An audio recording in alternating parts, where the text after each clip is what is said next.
How long have you been a monk? I am now 70 years old.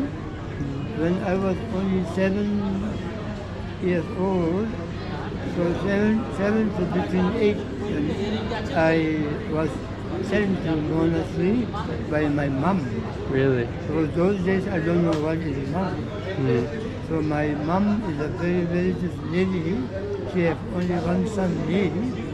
So she thinks best for this boy to be sent to the monastery. So therefore, she sent me when I'm only 7.5 or something.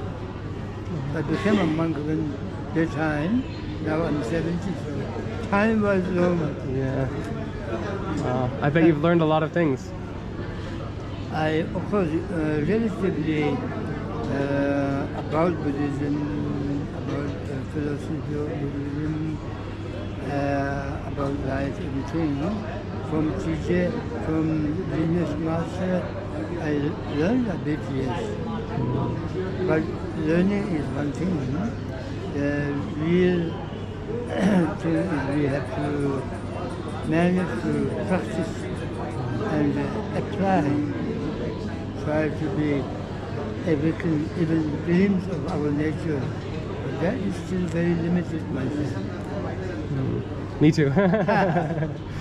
But we are trying and we are right direction. So we should rejoice. We should, we should rejoice ourselves. Yeah. We are at least not lost our journey or not lost our path.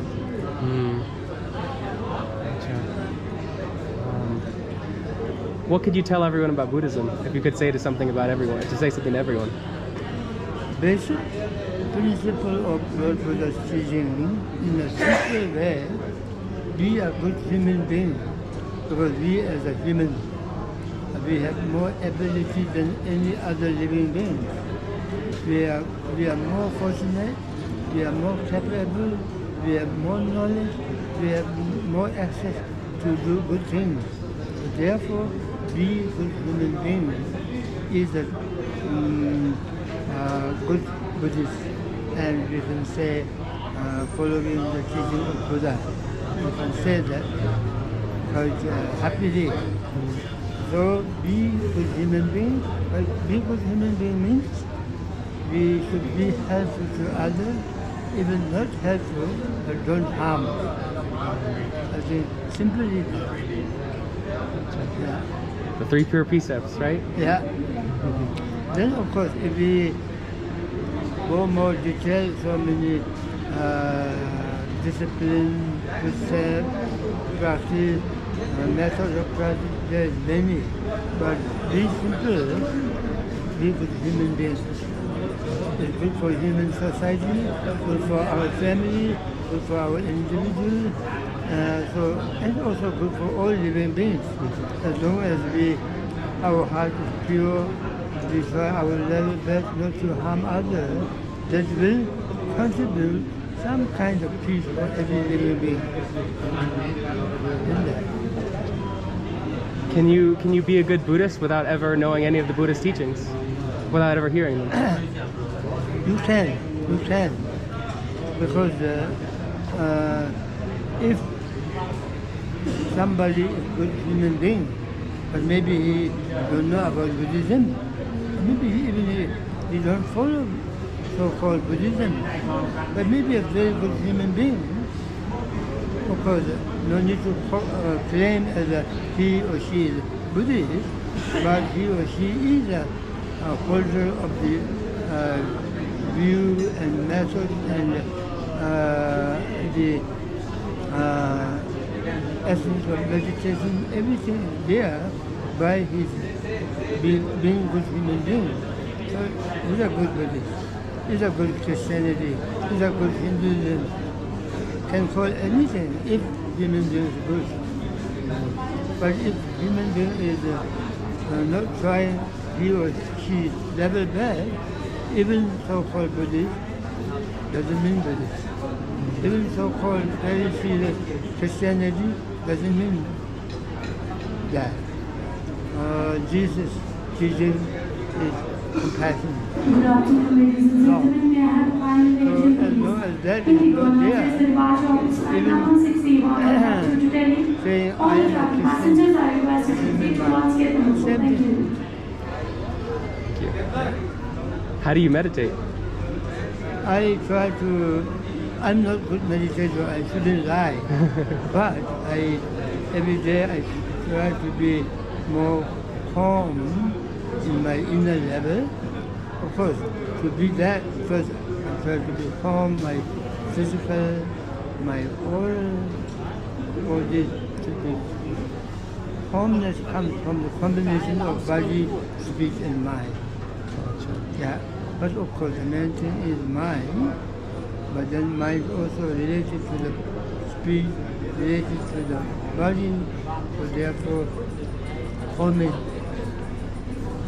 our level best. Then we can see more better everything. That's where it's at. Yeah.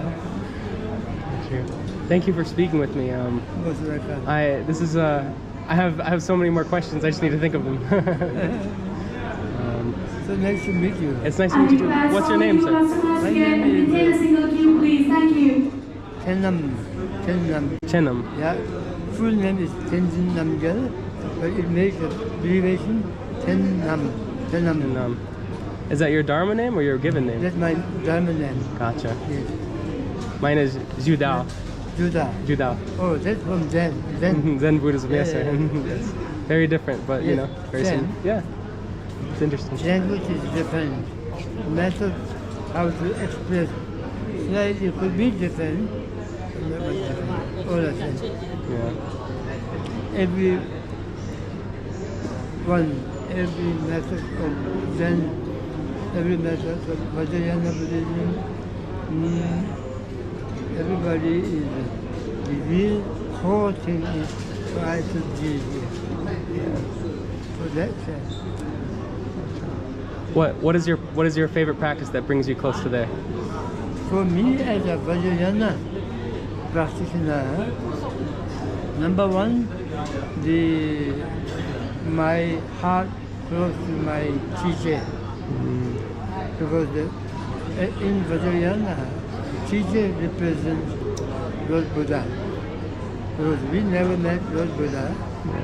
And in Vajrayana, why teacher is so important is because the Vajrayana most important point is unbroken lineage of the Buddha's teaching.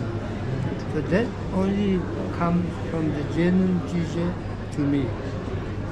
And then through that genuine teacher comes to him from his genuine teacher, and like that, so we can trace back to the Buddha. Therefore, I always, much of my respect and my, how do you call it, my mind try to be oneness with my teacher. That I feel his blessing unbroken comes from the Buddha. That is my security. Yeah. Gotcha. Do you have a favorite verse or sutta that you like? That you have a favorite? I can't say this is favorite or not favorite, but yes, I have a certain practice which is more regular. So maybe can say that is my favorite, but favorite is also wrong word in proper Dharma level. So there shouldn't be favorite or not favorite. Yeah. Every method is a method which contributes to our goal. But yes, it's individual. Some closeness of certain practice and more comfortable or more easier or more more easier to be applied. That can be. Should we make every moment in life part of our practice? Yes, that is the only way we can approve. So there is no separate moment, so-called that is only for practice. Every moment is a right moment for the practice, or every moment is the right moment to conduct right things. And every moment is a moment that gives us awakened mind not to conduct wrong things. So every moment is precious. Every moment is precious. Yeah. That's great. Us, let's say you and me met right now here, we might say accidentally, we might say. But there, according to Buddha's teaching, there's no accident. Yeah. Everything has cause and condition. But not knowing by us, so we might feel, oh, it's accidentally met. But there's no accident. Even our meeting today here, even you decided to talk to me, and I decided to respond. Everything has cause and condition for a long time. There's a causal chain for everything, Yeah. yeah. Now, where does it go back infinitely, or does it have a point where it all started? Infinitely, Infinitely. as long as the so-called cause and condition. Because cause and condition, these things are also relative words. Everything is relative. And ultimately beyond everything.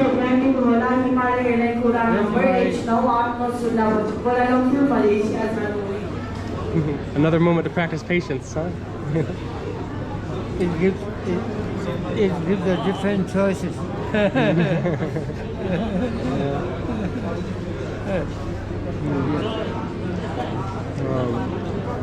What would you say is the number one most important teaching? If you have one, if you could say that. Yes. Number one, how do you call it? Recognizing or be aware, knowing how precious our life. Yeah.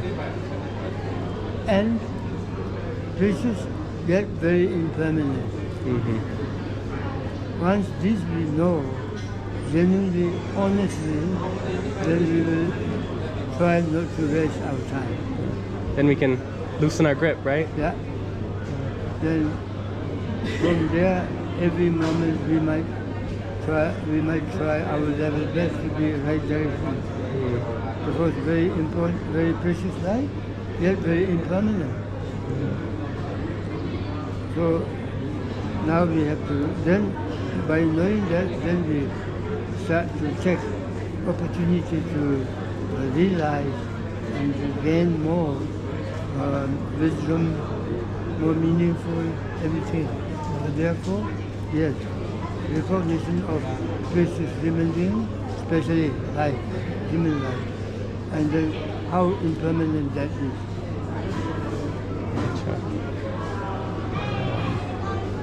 Have you ever wanted to go live in the world and not be a monk?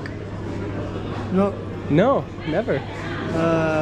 because me as a person, I can't say every moment, but in my life overall, I rejoice and I appreciate for my mom because she is the one who sent me in this line.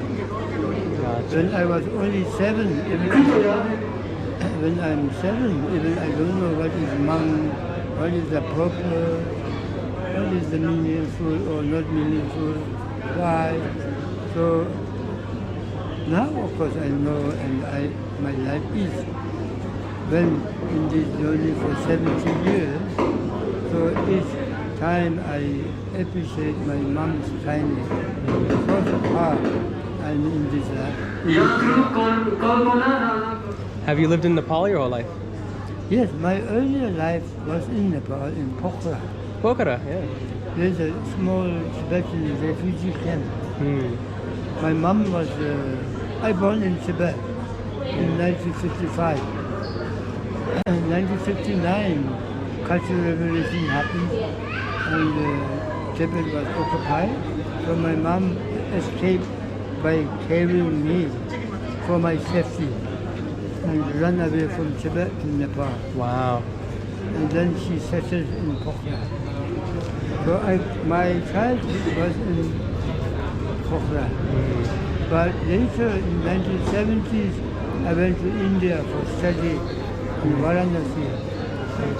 There is a Tibetan university, which is support by Indian government. Mm. So there, monks are allowed to study Buddhist philosophy. So I went there for 7 years, and then from there on, I went to North India, where I met my current teacher, whom I follow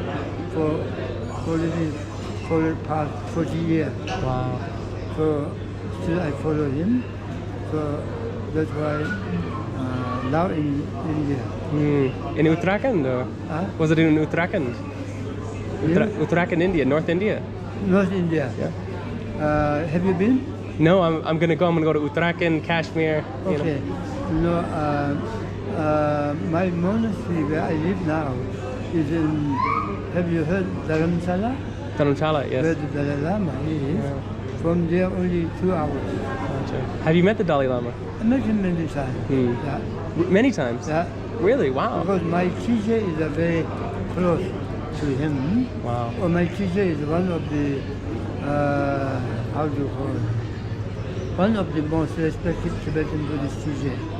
So because of him, since I follow him, assist him, so because of that, I get opportunity of seeing Dalai Lama also many times. Amazing. Hmm. Do you have a favorite mantra? Mantra for every Buddhist, according to Vajrayana Buddhism, is Om Mani Padme Hum. Mantra of Buddha compassion. Of course, there are so many mantras, but that is a common but not profound. Gotcha.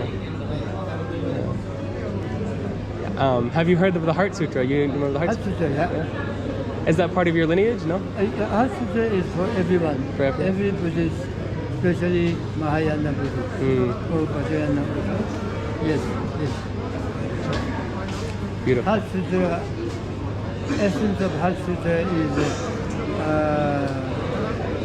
how do you call it? Going thoroughly our physical body, yeah. our consciousness, everything. You know, Gotcha. then finally brings to the emptiness. Can you call the emptiness fullness, or is that wrong? Emptiness is not fullness, emptiness is not empty. So it's beyond. It's But beyond. for the relatively for our communication level, you can say is a fullness. Then that's empty. Gotcha. But in more deeper level is a beyond. We can't use words to describe what we're talking about. Yeah. And so we just try to we try our best, but you know. We try our best. The more we practice and more contemplate, more exercise the nature of our mind, then the meaning of everything will somehow start to awaken.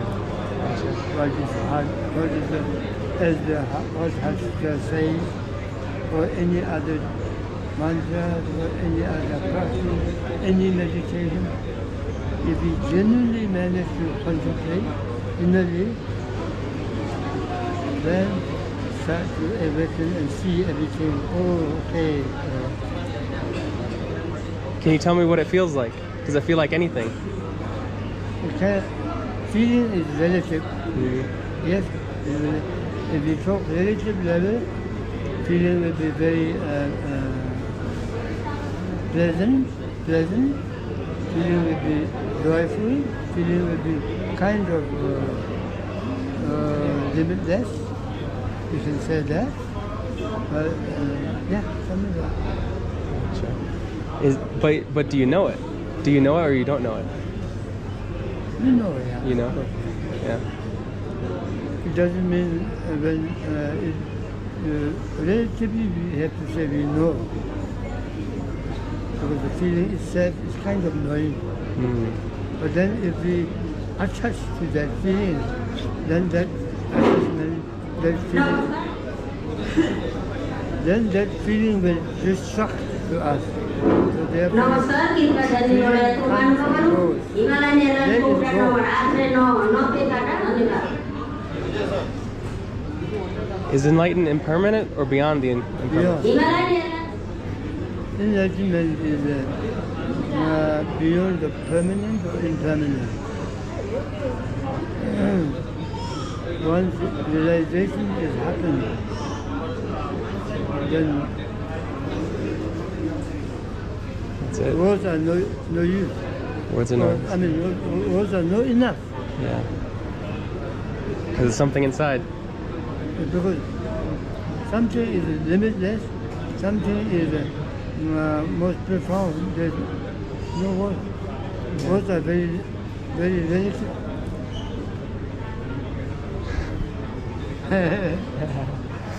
Thank you.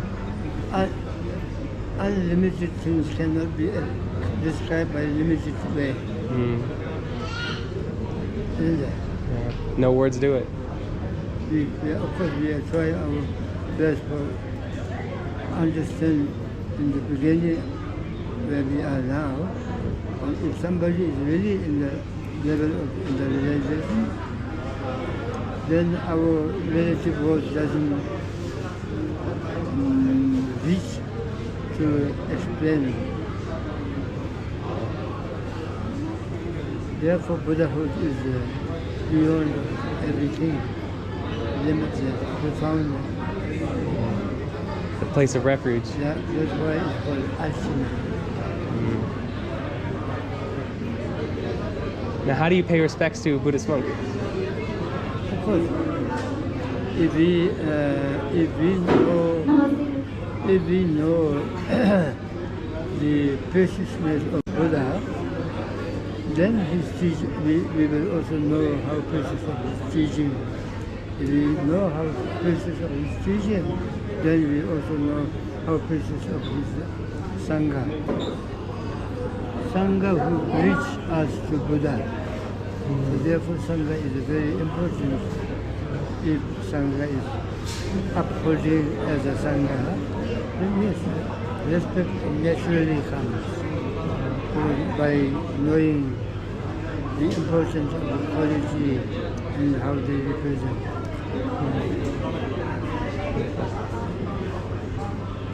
If you could say anything to a young adult who is, struggling with the youth and everything like that in their early age, Yeah, what would you say to them? you're right, especially young. Because the current young generation have so many distractions. One way we might say lots of opportunity, lots of facility, lots of things are there. They are very lucky. Your kind attention, please. This is a pleasing announcement for passenger Miss Nidhi. At the same time, if young generation, if they are not aware, or if they are not aware how to appreciate what they have, then it looks like they are miserable, even though so much is there. But the elder ones, I mean the life condition, the elder ones, the life condition was more limited in earlier time. I'm maybe not talking about the current elder. Current elder also very lucky. But anyway, elder ones, their life is very much gone, but whatever remaining in life, even elder ones, they should know how to utilize more meaningful way, meaningful in a more spiritual way. Can be Buddhist, can be Christianity, can be Hinduism, can be Judaism, can be even non-believer. But life should be used meaningful to be helpful to others and to be helpful to oneself. Instead of just for the sake of surviving there, living, counting days is no use. So each day, every morning, should appreciate, oh, today I'm still alive, I'm healthy, everything is the right condition. Appreciate, and that one day should use properly to benefit others if can. Otherwise, no, then rejoice what individual has, and then generate compassion that every living being may have something, what good condition I have. Then that is also meaningful. And the younger generation, they should rejoice every food they have, and then use the time more meaningful by having all this opportunity, rather than only complaining and even don't know how to appreciate what they have, and then only complaining. That is very miserable and unlucky. Therefore, young generation, first of all, appreciate their parents, their society, and then they should appreciate their teacher. They should appreciate what facility for their education. All they should appreciate, and then from there they should decide to apply coming life for the society. Then younger generations will, then that it becomes also naturally becomes spiritual. Well, thank you for sharing your wisdom with me. Most welcome. Thank you, sir. Nice to meet you. Nice to meet you too.